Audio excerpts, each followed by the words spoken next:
অপেক্ষার পালা এবার ফুরোলো। ঘোষণা করা হলো টি-20 বিশ্বকাপের জন্য বাংলাদেশের স্কোয়াড। যে দলে একটি সারপ্রাইজ পিক রয়েছে, ভাইস ক্যাপ্টেন হিসেবে রাখা হয়েছে ইনজুড তাসকিন আহমেদকে। কিন্তু দলে জায়গা হয়নি মোহাম্মদ সাইফুদ্দিনের। সর্বোপরি কেমন হলো বাংলাদেশের টি-20 বিশ্বকাপের জন্য স্কোয়াডটি, তাই নিয়ে আমরা আলোচনা করব আমাদের TBS senior staff correspondent Shanur রাব্বানির সঙ্গে। Shanur, welcome. Thank you so much Pranto and obviously যেটা আমরা বললাম যে তাসকিন আহমেদ তাকে কিন্তু স্কোয়াডে রাখা হয়েছে। প্রধান নির্বাচক গাজী আশরাফ হোসেন লিপু তিনি কিন্তু বলেছেন যে তাসকিন যদিও তিনি ইনজুর্ড আছেন, দ্য এক্সপেকটেশন ইজ যে ওয়ার্ল্ড কাপের চলাকালীন সময় তখন তিনি ফুল ফিটনেস রিগেইন করবেন এবং তখন তিনি খেলবেন। সো এটা একটা খুবই কনফিউজিং ডিসিশন আমার মনে হয়েছে যে একটা প্লেয়ার যিনি ইনজুর্ড তাকে একে নেওয়া হচ্ছে এবং তারপরে তাকে ভাইস ক্যাপ্টেন্সির রোলটা দেওয়া হয়েছে। So these are two massive questions যে অ্যাকচুয়ালি কেন এই ধরনের একটা সিদ্ধান্ত নেওয়া হলো। বাট আরেকটা জিনিস, ইউএসের সাথে 3টা টি-20 ম্যাচ কিন্তু আছে before the world cup. So সেখানে আমরা যেই দলটা দেখেছি সেখানে দুজন রিজার্ভ আছে, ট্রাভেলিং রিজার্ভ, আফিফ হোসেন ধ্রুব এবং হাসান মাহমুদ। সো হাসান মাহমুদের নামটা আমি উল্লেখ করছি এই কারণে যে হাসান মাহমুদের কিন্তু তখন একটা অপরচুনিটি থাকে, ভালো পারফর্ম যদি তিনি করতে পারেন with the ball in hand, fast bowler, তাহলে কিন্তু হাসান মাহমুদকেও আমরা দেখতে পারি ওয়ার্ল্ড কাপ স্কোয়াডে। ট্রাভেলিং রিজার্ভ আরও দুটো ইউজুয়ালি নেম করা হয়, ইউজুয়ালি দের আর 4 ট্রাভেলিং রিজার্ভ। সো সেটাও আমরা হয়তো বা দেখতে পারবো as the tour goes on, যেটা ইউএসের সাথে ম্যাচগুলো হবে সেখানে আমরা হয়তো আরও দেখতে পারবো প্লেয়ারদের আর একটু ট্রাই করা হচ্ছে। রাইট। কিন্তু প্রধান নির্বাচক গাজী আশরাফ হোসেন লিপু যখন বলল যে হাসান মাহমুদকে আমরা নিয়েছি রিজার্ভ হিসেবেই, তার কাছে মনে হচ্ছে যে তার খেলার সম্ভাবনা খুবই কম, যেহেতু বাকি সবাই মোটামুটি ফিটই থাকবে।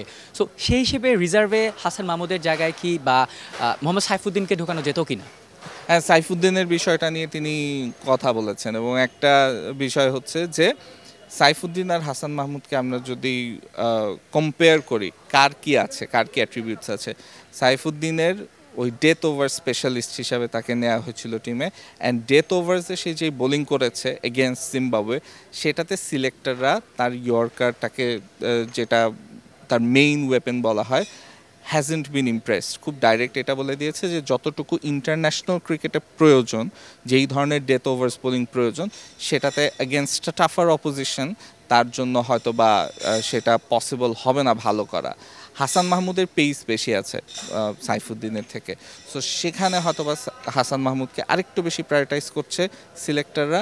অ্যান্ড তাকে কিন্তু লাস্ট সিরিজের সুযোগ দেওয়া হয়নি। সো তিনি ডিপিএলেও মোটামুটি ভালো করেছেন, সব কিছু মিলে, যদিও সেটা 50 over format but white ball cricket. তো সেখান থেকে একটা অপরচুনিটি তাকে দেওয়ার চেষ্টা করছে। ইউএসের সাথে যদি ভালো করতে পারে দেন ইন দ্য ওয়ার্ল্ড কাপ তার একটা থাকার সম্ভাবনা আছে। একটা কারণ সেটা হচ্ছে যে তাসকিনের ইনজুরিটা, হ্যাঁ যদিও সিলেক্টররা বলছে যে he will be back in full fitness, but একটা হাসান মাহমুদ যদি সেই র পেসটা তাসকিনের, সেটা যেহেতু হাসান মাহমুদের আছে, সো লাইক ফর লাইক রিপ্লেসমেন্টও কিন্তু হয়ে যায় মোটামুটি। তো সেটার কারণে হাসান মাহমুদকে আরেকটু কড়া নজরে বা আরেকটু ক্লোজলি আমার মনে হয় ইন্সপেক্ট করবে selector, and there might be an opportunity যে তিনি মেইন স্কোয়াডে চলে আসেন ওয়ার্ল্ড কাপের। আমরা যদি একটু লিটন দাসের কথাটা চিন্তা করি, যে এই লাস্ট কয়েকটা মাস ধরে বা কয়েকটা ম্যাচ যদি আমরা দেখি, তিনি কিন্তু ফর্মে নেই। বিশ্বকাপের আগে আগে তার ফর্ম কিন্তু বেশ ভোগাচ্ছে। আমরা গত বিশ্বকাপেও দেখেছি এরকমটা হয়েছে, ঠিক বিশ্বকাপের আগেই তার ফর্মটা চলে যায়। এই মুহূর্তে লিটনকে আবারও স্কোয়াডে নেওয়া হয়েছে টি-20 ওয়ার্ল্ড কাপের, এবং প্রধান নির্বাচক খুব নির্দিষ্ট করে বলেই দিয়েছিলেন যে শান্ত এবং লিটন দুজনের ফর্ম নিয়ে তারা কনসার্ন, কিন্তু শান্ত যেহেতু ক্যাপ্টেন তিনি মোটামুটি সব ম্যাচই খেলবেন। লিটনেরটা তিনি এখনও গ্যারান্টি দিয়ে বলতে পারছেন না, কারণ যেহেতু ওই সাইডে আমাদের আরও 2 ওপেনার ভালো ফর্মে রয়েছেন, সৌম্য রয়েছেন, তারপর তানজিদ তামিম রয়েছেন। তারা ফর্মে থাকায় লিটনের সুযোগ কি বেশি মিলবে বলে আপনার কাছে মনে হয়? আর বাংলাদেশ তো লেফট রাইট কম্বিনেশনের বিশ্বাসী। সো একজন লেফট হ্যান্ডেড নিবে, সেটা তানজিদ হাসান তামিম, তিনি ভালো করছেন, তারই অপরচুনিটিটা বেশি থাকবে। অন্যদিকে একজন রাইট হ্যান্ডেড নেওয়ার চেষ্টা করবে, কারণ আপনি যদি দেখেন এরপরে ওয়ান ডাউনে Shanto, he is also left handed. So top 3-তে 3জনকেই লেফট হ্যান্ডেড রাখবে কিনা Bangladesh, I don't think that's a possibility. So লিটনকে ওই বিবেচনায় রাখবে অ্যান্ড লিটনকে নিয়ে কাজ করছে। এটা আবারও প্রধান নির্বাচক তিনি বলেছেন যে লিটনকে নিয়ে অফ দ্য ফিল্ড অনেক কাজ করা হচ্ছে, they are trying to improve whatever areas যেগুলিতে তিনি সাফার করছেন। We all know Liton is a talented player. আমরা জানি যে লিটন তার দিনে যেদিন তিনি খেলেন সেদিন তিনি আসলে টিমের one of the best batters বা টিমের বেস্ট ব্যাটারই হয়ে থাকেন। অ্যান্ড সেই ফর্মটা যদিও এখন নেই, অনেকে এক্সপেক্ট করছে যে সেই পারফরমেন্সটা একটা দুটা ম্যাচেও যদি বাংলাদেশের হয়ে তিনি করতে পারেন ইন দ্য ওয়ার্ল্ড কাপ, সেটা বাংলাদেশের জন্য একটা ভালো কিছু এনে দিতে পারবে। সো লিটনের ওয়ার্ল্ড কাপেও ভালো ইনিংস আছে। লাস্ট যে T20 ওয়ার্ল্ড কাপ ছিল এগেনস্ট ইন্ডিয়া, উই রিমেম্বার যে লিটন ওয়াজ মানে ফ্যান্টাস্টিক উইথ দ্য ব্যাট। তো সব কিছু মিলে যদি বিবেচনা আমরা করি, এখানে experience sometimes counts and he is at a good age. এখনও আমি বলবো যে তার প্রাইমেই আছে, তার পিক ইয়ার্সে আছে। সো একটা ভালো কিছু মানুষের এক্সপেকটেশন থাকতে পারে এবং তিনিও হয়তো বা সেটা ফুলফিল করতে পারবেন যদি একটা দুটা ম্যাচে ক্লিক করে বসেন।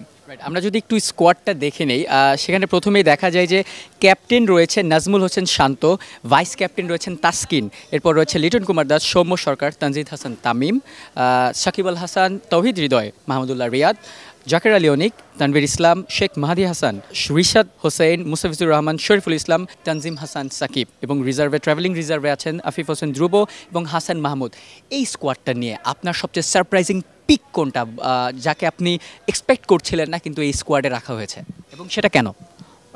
তানভীরকে নিয়ে I think we were talking যে অ্যাজ অ্যানাদার স্পিনিং অপশন তাকে ফার্স্ট টিমেই রাখা হবে কি না। In any other country I said that Tanvir would have been a first choice pick, কারণ he is a good spinner. Bangladesh they've gone strong with the spin attack, চারটা spinner রেখেছে and এই কম্বিনেশনটা নিয়েও কিন্তু কথা বলেছে সিলেক্টররা যে চারজন পেসার চারজন স্পিনারের একটা অ্যাটাক তারা করতে চেয়েছে। অনেকে আমি দেখছিলাম যে মেহেদী হাসান মিরাজের কথা বলছে, certain fans are expecting.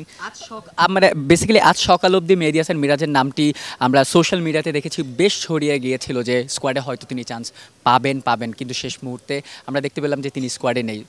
Absolutely, মানে মিরাজের যে ব্যাপারটা যে হ্যাঁ, he is not part of this white ball or the T20 setup, one day সেট আপে তিনি আছেন, টেস্ট সেট আপে আছেন, and I think it's good that they are being specialized, মানে স্পেশালাইজেশন যে হচ্ছে প্লেয়ারদের এক একটা ফরম্যাটে, that's a good thing.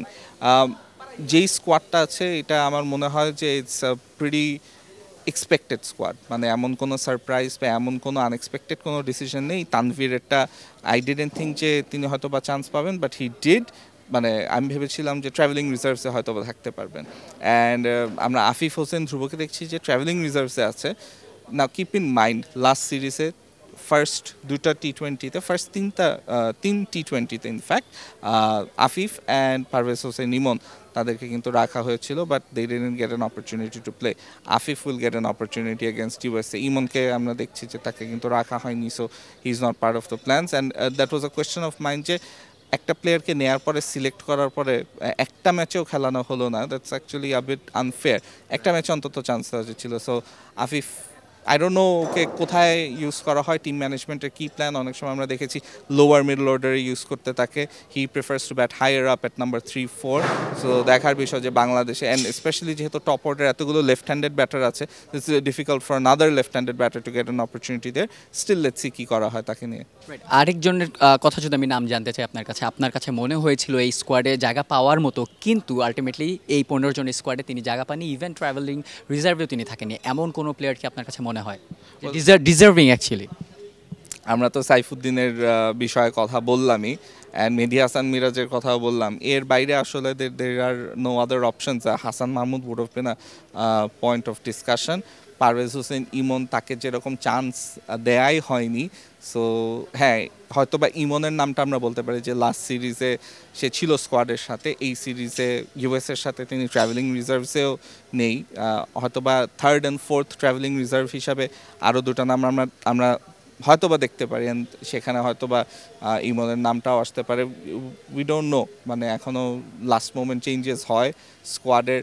Injuries are always a factor. আপনি ইউএসের সাথে খেলতে গিয়ে one of the players could get injured, তখন সেখানে তার জায়গায় আরেকজন আসতেও পারে।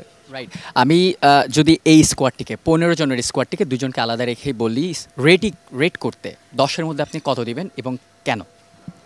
দেখেন, বাংলাদেশের T20 টিম নিয়ে আমরা যদি ইন জেনারেল বলি, ইটস নট ভেরি গুড। মানে ওয়ার্ল্ডের টপ T20 টিমগুলোর সাথে আমরা যদি তুলনা করি, সেখানে তো আসলে তুলনা হয় না। So out of 10 first of all rating আপনার দলের শক্তিতে যদি দেন, তাহলে সেখানে রেটিং বেশি পাবে না। আপনার যদি সিলেকশন ওভারঅল প্রসেস বেস করে যদি আপনি বলেন, তাহলে I would say it's a solid 7/10 যে যাদেরকে আমরা এক্সপেক্ট করেছিলাম তারা সিলেক্টেড হয়েছে। থ্যাংক ইউ শানুর আমাদের সাথে জয়েন করার জন্য। হোপফুলি আপনার এই কথাগুলো বাংলাদেশ টিমের এফেক্টটা পড়ুক, যে যে যেমন ফর্মে আছে সে তেমন ফর্মেই থাকুক, আমরা একটা ভালো রেজাল্ট যেন আশা করি বাংলাদেশ টিম থেকে। Absolutely, let's hope for the best. So এই ছিল বাংলাদেশের স্কোয়াড, যেখানে সারপ্রাইজ পিক বলতে আপাতত কিছুই নেই, কিন্তু সারপ্রাইজ একজন ভাইস ক্যাপ্টেন রাখা হচ্ছে, সে হচ্ছে তাসকিন আহমেদ। সর্বোপরি কেমন হলো স্কোয়াডটি সেটা আপনারা আমাদের কমেন্ট সেকশনে জানান। টিল দেন সবাই ভালো থাকুন, সুস্থ থাকুন, মোস্ট ইম্পর্টেন্টলি টিবিএস এর সঙ্গে থাকুন।